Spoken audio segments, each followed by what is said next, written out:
After a distal radius fracture, you can become really stiff at your wrist level, meaning you can't bend your wrist all the way down. We call that wrist flexion, nor can you bring your wrist back, called wrist extension, no matter how hard you try, doing all the exercises, you're going to therapy, and you're still like, why am I not getting better motion in my wrist? And it can cause a lot of pain in your fingers and also up your elbow into the shoulder.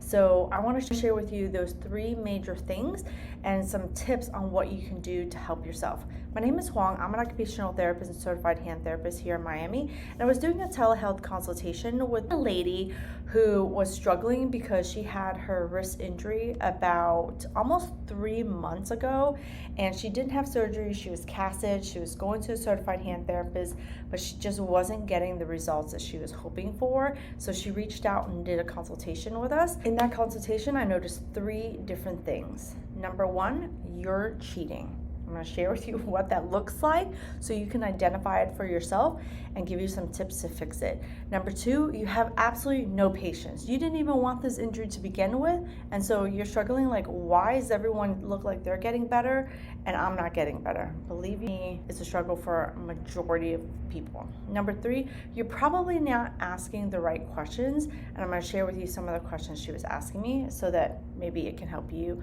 wherever you're going. Number 1, you're cheating and you don't even know it. You don't know you're cheating. So here is one of the tips that I was sharing with her that hopefully can help you as well. So when we're working to get wrist flexion or extension and you're really, really stiff, the order in which you want to do stuff, especially if you are past the 6 or 8 week and your fracture is stable, you are allowed to push on it, right? So I look like I'm pushing on my wrist like no problem.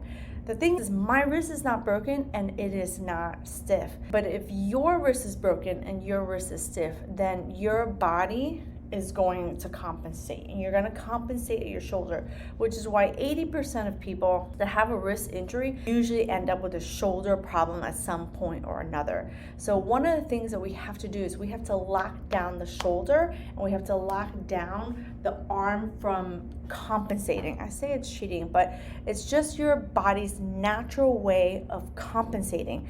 So number 1, if you're going to therapy, they're supposed to look at you, watch you, and see where you're compensating and stop you from doing it. And that was one of the biggest things, where she just wasn't able to get that kind of feedback. So one of the exercises I was teaching her to do, it's like a self-stretch, right? And I've taught it before in my other videos. So if you have a distal radius fracture, definitely go check out the playlist that we have for that. If you're sitting here and you're trying to do like prayer stretch, the problem is when your wrist is stiff, you're going to cheat. You can't help it. Your body compensates. So let's say it's this wrist. So as you go and push down, because your wrist is so stiff, you are no longer pointed upward, but to the side, because this one doesn't want to go. Several of the ways that you can do it to help yourself is just to make sure you use a supportive table. Put your elbow on a supportive table, and then there's a couple of variations.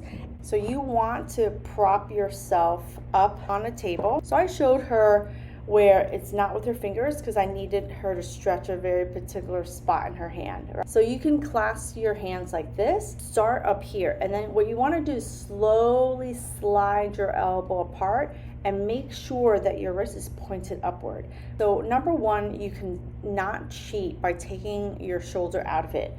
Number 2 is you're just gonna go to wherever you can go without falling at an angle to the side.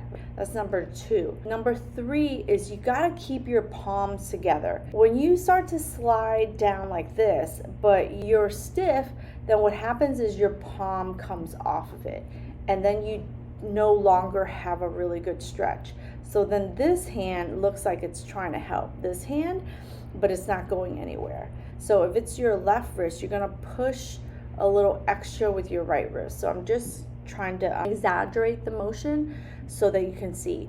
So in terms of quote unquote cheating, it's just your body's natural way of compensating. So one of the things that you want to look for is you want a therapist who can identify those ways and then help point them out to you. I do this for my patients all the time. I'm watching them while they exercise and I'm pointing it out. And in a telehealth session, I can see what she's doing and she's compensating. She can't see it because I always have this analogy. When you're inside the jar, you can't read the outside label, right? You don't know what you don't know. So watch out for those things if you're just trying to do stuff on your own. But when your wrist is really stiff, you want to stretch it first and then exercise. She was using a block and just trying to bring her wrist down. But when you have wrist injuries, you actually need to go into wrist extension. So you actually need to bring your wrist up more so, and then you'll be able to bring it down. But you have to get wrist extension.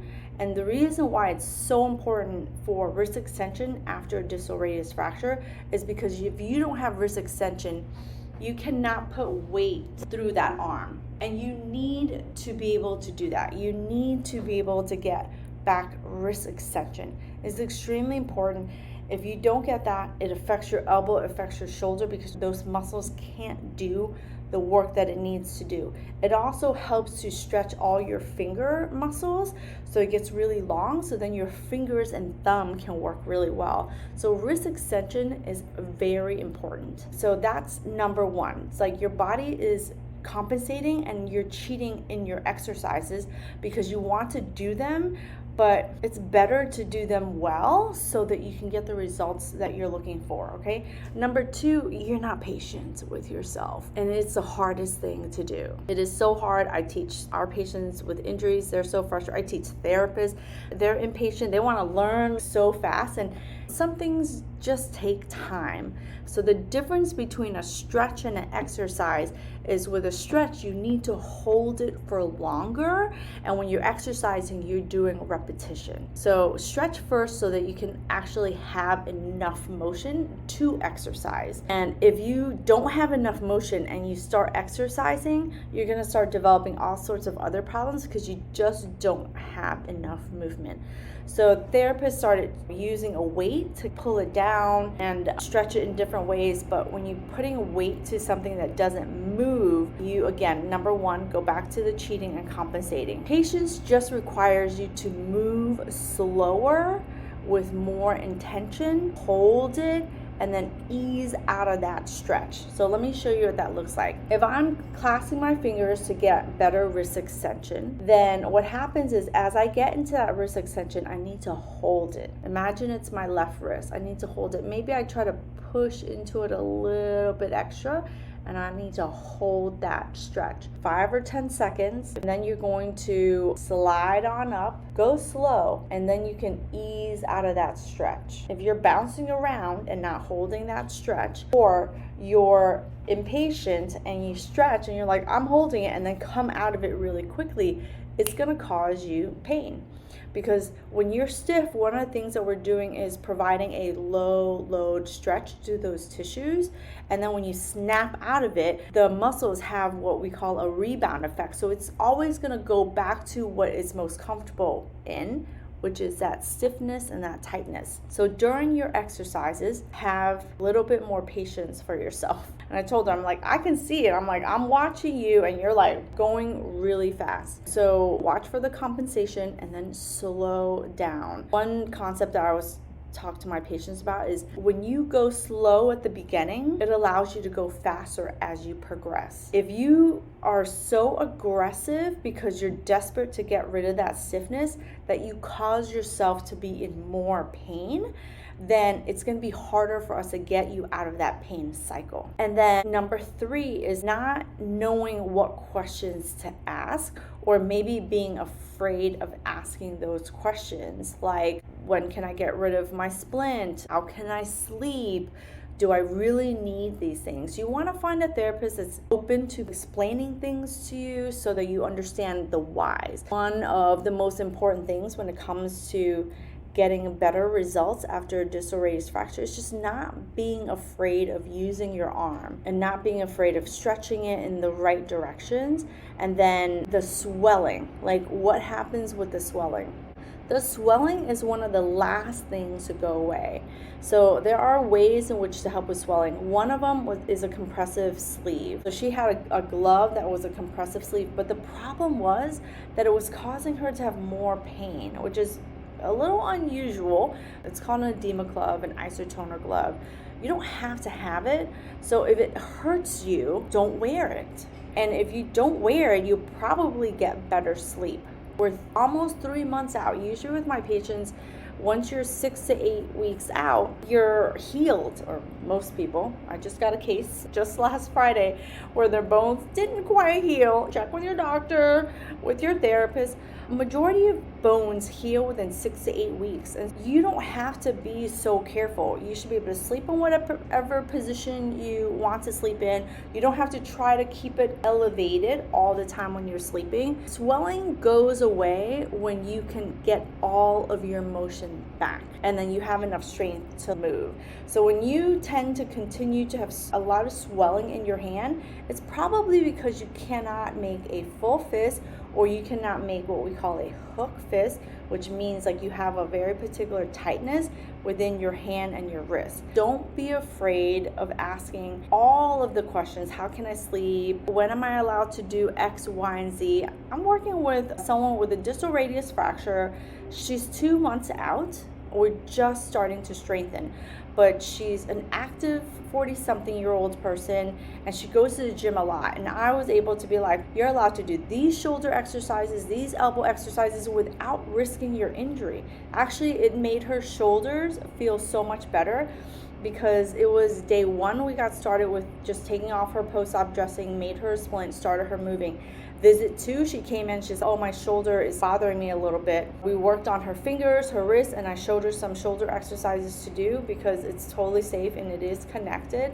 She started doing it. We're just able to get such fast results because, 1, you're going to a therapist that's paying attention to these things, but 2, don't be afraid to ask those questions if you don't know something. And you know what? I always say it's okay to ask simple things like, when should my fingers be moving? So she came into me, not only was her wrist stiff, but she's really frustrated because her fingers aren't moving. Ask, when should I expect my fingers to move? I always tell my patients, your fingers are not broken when you have a wrist injury, they just got stiff. So technically speaking, I would want to see these fingers moving within a week. So there's differences between like stiffnesses. Some things are a little bit more muscular. I just worked with someone yesterday and she just had a distal radius fracture surgery. She's 4 weeks out, but she just started therapy and her fingers are really stiff. But when I feel them, they feel really loose. And so we started working on those fingers, we started working on the hand, and already by the end of the session, she was able to come here. The poor thing was just crying because she was just like, I was just so worried about my hands and I can't move them.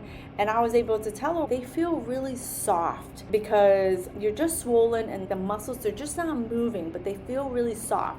So we have a week to get them moving so that they don't get really stiff, because once they start getting stiff in the joints, like they start feeling harder, it becomes much harder to work through. So ask the questions, right? You're working with someone, you want someone who's paying attention to how you're cheating, how your body is compensating.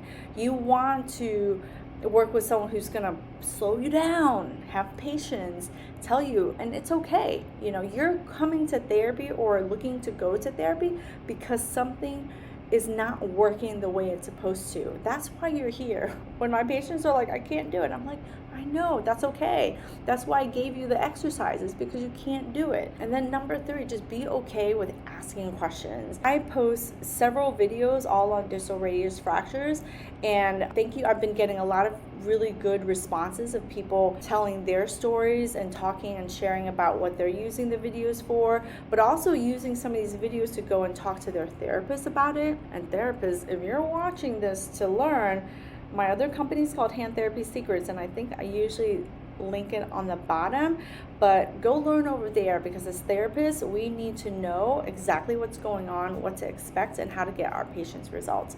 So those are the 3 things that I would pay attention to if someone was coming to me, and it's what I encourage you to look for. And if you're working on yourself, then you have to look for those things. Okay, I hope those tips help, and I have other videos that show even more exercises, so go check out those videos. If you like these types of videos, like, subscribe, and do all the things. Leave me a comment because it also helps me to create more videos like this for you. All right, thanks.